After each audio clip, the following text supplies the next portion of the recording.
मैं घर में अकेली रहती थी और एक आदमी को मैंने काम पर रख लिया था। हमेशा रात को खाना खाने के बाद मुझे होश ही नहीं रहता था। सुबह पूरा शरीर दर्द करता था। एक रात मैं खाना खाए बिना ही सो गई, लेकिन उस वक्त मेरे होश उड़ गए जब आधी रात होते ही उस आदमी ने मेरे साथ। मेरा नाम अर्पिता है और मैं 23 साल की एक जवान और खूबसूरत लड़की थी। मैं पढ़ाई करने के बाद नौकरी करने लगी। आज मेरी छुट्टी थी और आज मैं घर का सामान लेने के लिए बाजार गई तो गर्मी की वजह से मुझे चक्कर आने लगे। मैं 1 हफ्ते का सामान खरीद कर घर वापस आ रही थी, तभी एक आदमी मुझसे टकरा गया। मुझे बहुत शर्मिंदगी का एहसास हुआ। मेरी वजह से उन्हें काफ़ी ज़ोर से चोट लगी थी। गर्मी की वजह से वो भी पसीना पसीना हो रहे थे। मैंने उस आदमी से माफ़ी मांगी तो वो मुझसे कहने लगे कि बहन जी, मुझे काम की बहुत ज़रूरत है। मैं पहले एक दुकान पर नौकरी करता था, लेकिन फिर वो दुकान बंद हो गई और मैं बेरोज़गार हो गया। मैं हर दिन काम की तलाश में बाज़ार आता हूँ, लेकिन कोई भी मेरी उम्र देखकर मुझे काम नहीं देता। मैं बहुत ही बुरी हालत में ज़िंदगी गुजार रहा हूँ। आप मुझ पर थोड़ी सी मेहरबानी कर दीजिए। आप जो भी काम कहेंगी मैं कर दूँगा। उस आदमी ने ज़बरदस्ती मेरे हाथ से सामान की थैलियाँ पकड़ ली और कहने लगा, बहन जी, मैं आपको आपकी गाड़ी तक छोड़ आता हूँ, आप मुझे कुछ पैसे दे दीजिएगा। उस आदमी की हालत देखकर मुझे उस पर बहुत रहम आया। वो मेरे पापा की उम्र के थे। मुझे उनके चेहरे से अपने पापा की याद आने लगी। वो आदमी बहुत अच्छे से बात कर रहा था और किसी अच्छे घर का लग रहा था। हालात ने उसे ऐसे स्टेज पर पहुंचा दिया था कि वो मुझसे नौकरी मांगने पर मजबूर हो जाए। मैंने कहा, जी ठीक है, मैं आपको अपने घर के कामकाज के लिए रख लेती हूँ। मुझे एक ऐसे इंसान की ज़रूरत है जो मेरे घर का सामान लाए और छोटे बड़े काम भी कर दे। अगर आपको कोई एतराज़ न हो तो आप मेरे साथ चलें। मेरी बात सुनकर उस आदमी के चेहरे पर मुस्कुराहट आ गई। मैंने उस आदमी से उसका घर पूछा तो उसने मुझे बताया कि वो दूसरे शहर से यहाँ नौकरी करने के लिए आया है और अपनी बेटी की शादी के लिए मेहनत कर रहा है। हर बाप की तरह वो भी अपनी बेटी को दुनिया भर की खुशियाँ देना चाहता है। उसकी ये बात सुनकर मेरी आंखों में आंसू आने लगे। मेरे गुजरे हुए कुछ पल मेरी आंखों के सामने आ गए थे और मेरी आंखों से आंसू बहने लगे। मैंने उस आदमी को तसल्ली दी कि आप परेशान न हों, सब कुछ ठीक हो जाएगा। घर आकर मैंने उस आदमी को घर के थोड़े बहुत काम समझाए। मैं उस आदमी से घर की सफाई का काम भी करवाना चाहती थी, क्योंकि मेरा घर तो ज़्यादा गंदा नहीं होता था, लेकिन मेरे पास सफाई करने के लिए वक्त ही नहीं था। उस आदमी ने मुझे बताया कि वो बहुत अच्छा खाना भी बना लेता है और वो अपनी खुशी से मेरे लिए खाना भी बना दिया करेगा। मैं खुद एक नौकरी करने वाली औरत थी, इसलिए मैंने उस आदमी से कहा कि अब आप इस घर की सारी जिम्मेदारियां संभालें, मैं आपको बहुत अच्छी तनख्वाह दूंगी। मेरे पास पैसे की कोई कमी नहीं थी, लेकिन मैं अकेली ज़िंदगी गुजार रही थी और नौकरी के साथ साथ घर की देखभाल करते करते मैं बहुत थक जाया करती थी। इसीलिए मैंने उस आदमी को खुशी खुशी काम पर रख लिया था, क्योंकि वो मुझे बहुत ही भला इंसान लग रहा था। उस आदमी को मैंने घर में एक कमरा दे दिया। मैं इतने बड़े घर में अकेली रहती थी। बहुत साल पहले मैं अपने माँ बाप को छोड़कर अलग हो गई थी। मुझे घर की चार दीवारी और रस्म व रिवाज बिल्कुल भी पसंद नहीं थे। मेरे पिताजी ने मुझे बहुत ज़्यादा पढ़ाया था, लेकिन वो मेरी नौकरी के बिल्कुल ख़िलाफ़ थे और वो चाहते थे कि मैं पढ़ाई पूरी करते ही उनकी बहन के बेटे से शादी कर लूं। पिताजी ने मुझसे 3 बड़ी बहनों के साथ भी यही किया था। उनकी भी पढ़ाई पूरी होते ही शादी कर दी थी और नौकरी के लिए मना कर दिया था। मैं अपनी ज़िंदगी में यह सब नहीं चाहती थी। मेरा इतनी जल्दी शादी करने का कोई इरादा नहीं था। मैं अपने पैरों पर खड़ी होना चाहती थी। मेरे पिताजी ने मुझसे कहा था कि जब तुम दुनिया की रंगीनियों से थक जाओगी तो तुम्हें अपने पिताजी की एक एक बात याद आएगी, कि शायद पिताजी ने बिल्कुल ठीक ही कहा था। अब मुझे अक्सर पिताजी की बहुत सारी बातें याद आ जाया करती थीं। जब भी मैं थकी हारी जॉब से लौटकर घर आती हूँ तो वो घर मुझे अपने माता पिता की याद दिलाता है।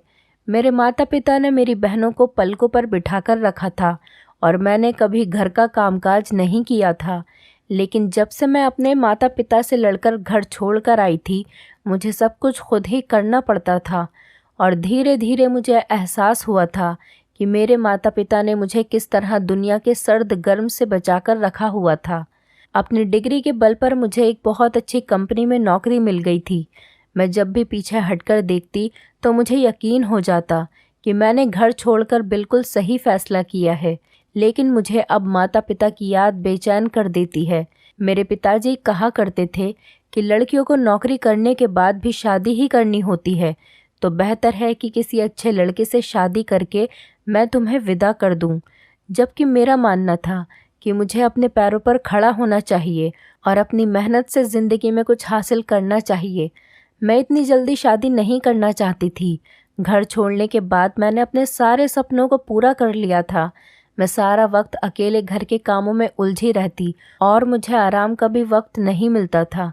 कभी कभी तो मैं थककर इस कदर चूर हो जाती कि रात का खाना खाए बगैर ही बिस्तर पर गिर जाती। उस आदमी को रखने के बाद मैं घर की तरफ से बिल्कुल बेफिक्र हो गई थी, क्योंकि उस आदमी ने 2 ही दिनों में घर की पूरी जिम्मेदारियों को समझ लिया था। अब वो पूरी ईमानदारी और लगन से घर के काम कर रहा था। मैंने उन्हें सफाई के लिए रखा था, लेकिन उन्होंने खुद ही बावर्ची खाने की जिम्मेदारियां भी उठा ली थी। वो आदमी बहुत अच्छा खाना बनाता था।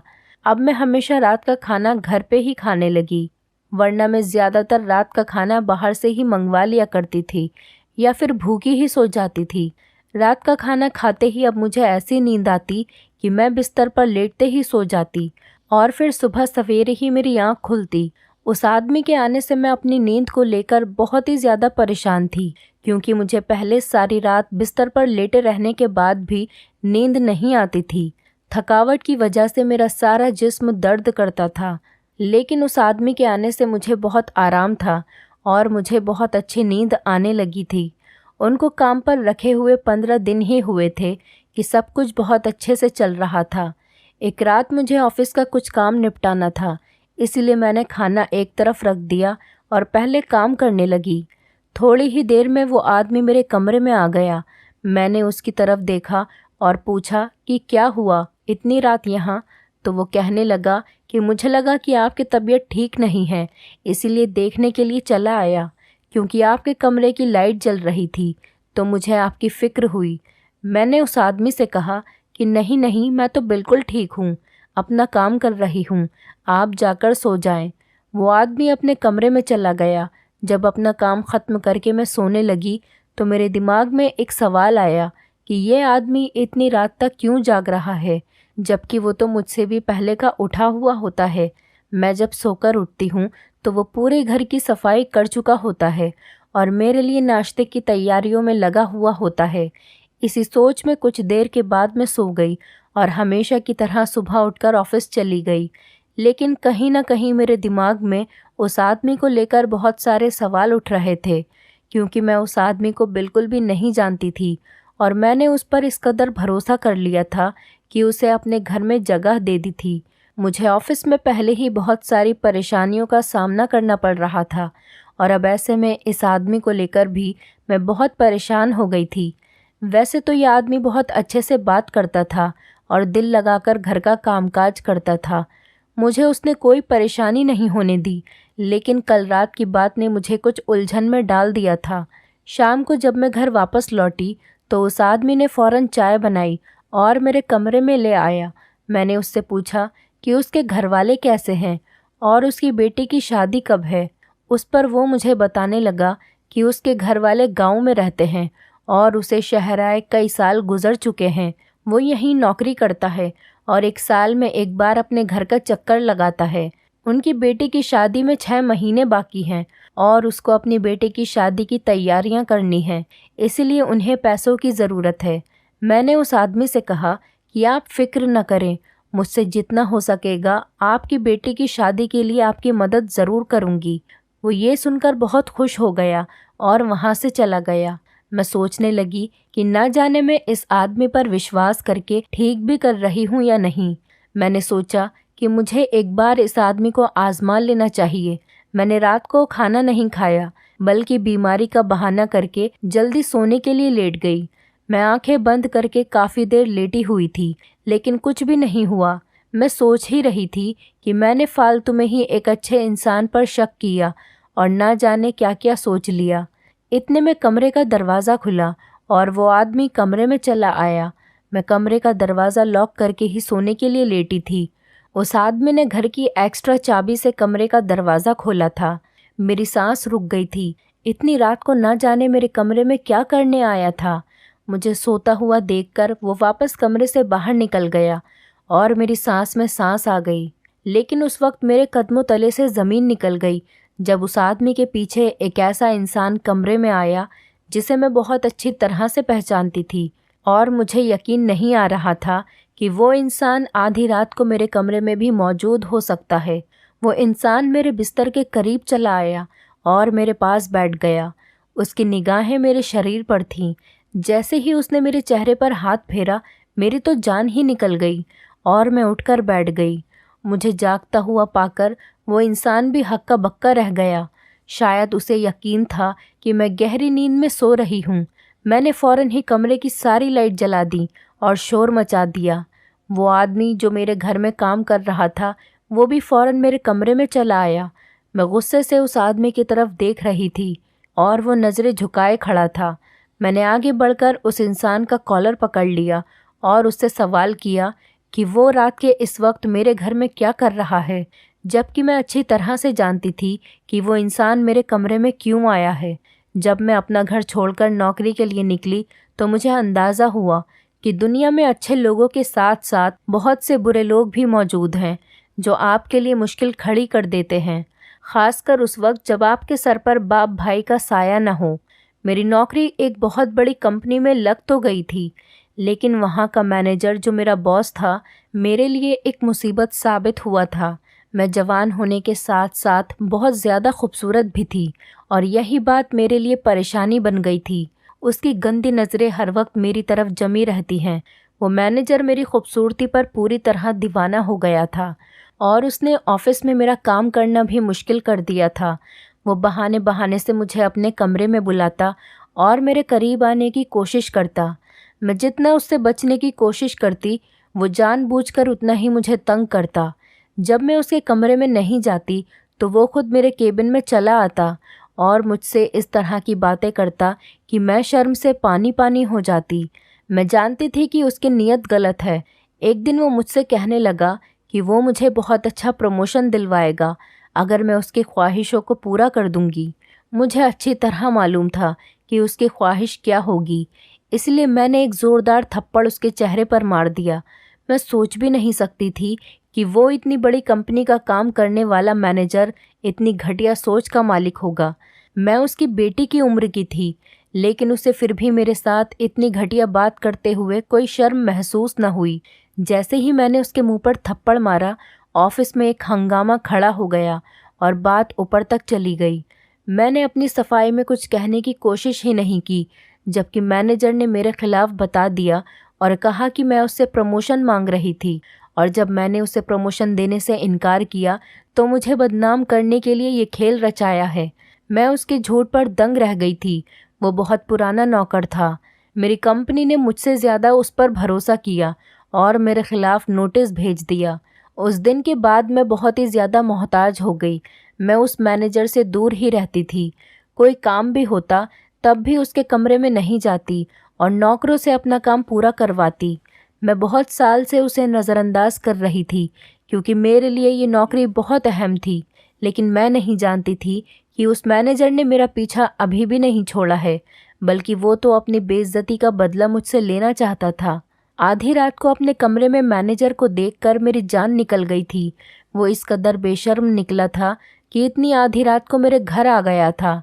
जब मैंने मैनेजर का कॉलर पकड़ा तो वो मुझसे कहने लगा कि मैंने जिस तरह उसे पूरी कंपनी के सामने बेइज्जत किया था, वो मुझसे उस बात का बदला पूरी तरह से लेना चाहता है। मैनेजर को बहुत अच्छी तरह से मालूम था कि मैं घर में अकेली रहती हूँ। उसने मेरे बारे में सब कुछ मालूम कर लिया था कि मैं घर में कामकाज करने के लिए नौकर को रखना चाहती हूँ, और उसने जानबूझकर अपने नौकर को मेरे रास्ते में भेजा और वो मेरे घर तक पहुँच गया। वो आदमी जो मेरे घर की नौकरी कर रहा था, वो मेरे मैनेजर का नौकर था और उसके कहने पर वो मेरे घर आया था। थोड़े ही दिनों में उस आदमी ने मेरे घर की एक एक बात मैनेजर को बता दी थी और वो जान गया था कि वो बहुत आसानी से मेरे कमरे तक आ सकता है। मैनेजर मुझे अपनी ख्वाहिश का निशाना बनाना चाहता था। वो मेरे साथ अपनी हवस पूरी करना चाहता था ताकि वो मुझे सारी ज़िंदगी ब्लैकमेल करके अपने बिस्तर तक ले जा सके। लेकिन उससे पहले ही उसकी सारी हकीकत मेरे सामने खुल गई थी।